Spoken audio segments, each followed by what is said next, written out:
So Wayne and Nikki, thank you. Can you tell me a little bit about your background? Where are you from? What is your heritage? And just tell me a little bit about yourself, your profession. Don't know much about my heritage. I was born in Seattle, Washington. So if you don't like rain, don't go.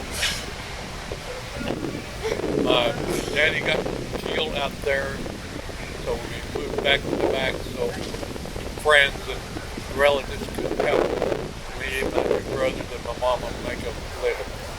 So you moved from Seattle, Washington to Knoxville, and when was that? Ooh, I'm 75, so 65 years ago. Wow, so you have seen a lot of change. Oh, most definitely. So I see that you're a veteran of... Both my brothers joined the Air Force, and then I joined them. I was the youngest, so I joined. Got orders to go to Vietnam twice, got changed. 3 times got changed at the last moment. So I didn't have to go. Worked on C-130s. Oh. Those are they like the largest? Not the largest, probably the best plane ever built.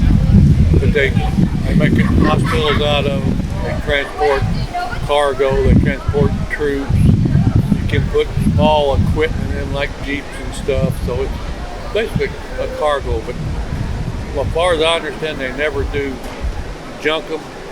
Iran and Saudi, Iran and Saudi Arabia. In fact, we might give them to them. I don't know when they get so old.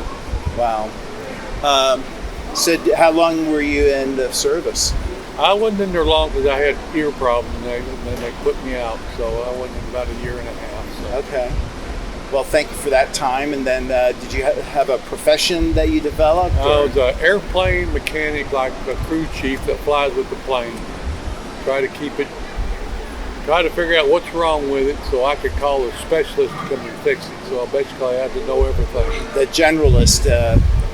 Well, I appreciate that. I'd love to talk more about Knoxville, but one of the key questions I'm asking folks is, for you personally, what is the thing that is of most concern to you in life? What's that thing that really just has you really worried in life? Do you have any concerns at all? No, just hope we can keep living and making a living enough to whatever my future years are, because you never know when you're going to pass. So be able to strive through death. Yeah, live life healthy until it ends. There you go. But on what you were going to start with though was kind of more at a societal level or kind of a larger set of issues. As far as the country? Yeah, the country. I think they talk about world power. We're falling. China's going to be the world power, and Russia now is going to look like they're going to team up with China. So that's part of it. And then as far as what's going on, our country can't even take care of our homeless people, and we're letting all these other people in here. Is that right or wrong? From a religious point of view, I don't know if that's good or bad. But you got to take care of your own people, and we're not. We got a group of people up there in Washington. They've been there too long, and they're up there just to make a living. They could care less about you or me or society, now the nation. Well, it's a living, and I also believe it's power there. Well, they vote stuff in. They know the public don't want it. They're supposed to be representing the public. Like my senator ought to be voting the way I want to as the majority of his people. Not what he wants. He could care less. He ought to vote what the majority of his people or his district says. Are they? No, they're taking care of themselves. You know, the plan. The plan there's no plan. Right. There's no plan to affect you or me. The plan is to affect them. Make them look better.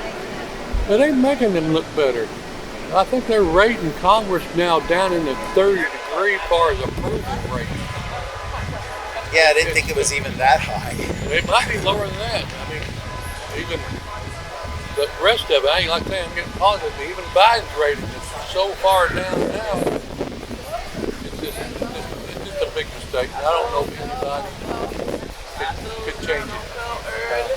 We don't have enough people leaving Congress. The midterms and stuff like that. We need to vote about half of them out of there, and then the other half would do something where they're going to get voted out. Limits. We need to have term limits. Yeah. I don't know if they need to be short-term limited. I mean, they need to be there a little bit, but not 30 and 40 years. No. That's just too long. They're taking care of themselves. They need the one thing they need to do. They need to ban lobbyists from Washington. They are buying our congressmen and our senators and stuff like that to do what they want. They're going to deny it? Baloney. They don't make that much money to go in Congress and then come out as billionaires. Yeah, you wonder where it comes from. Yeah. So They've got to be making it on the side. We're running out of money. If you say we've already run it out. We're living on living credit. on borrowed money. Their credit or whatever. Yeah. And our country can't make China pay for nothing or vice versa. We borrow and go into debt. So it's going to come to the point. That's it. Money's going to be useless. How are people going to eat? Because the United States, we cannot feed the world. We can't even hardly feed ourselves, even though we are wasting a lot of food and it's not sent to the right places, but still, we need to take care of the people here before we start taking care of other people coming into this country. As soon as they get off the plane, we're going to give you this, we're going to give you this. What about that homeless man sitting over on the chair? We ain't going to give you. We ain't going to do nothing for you. Yeah, exactly. But other than that, it's kind of messed up. Basically through. Well, I appreciate it. Thank you very much. Thank you. You have a great day. You too. Thank you.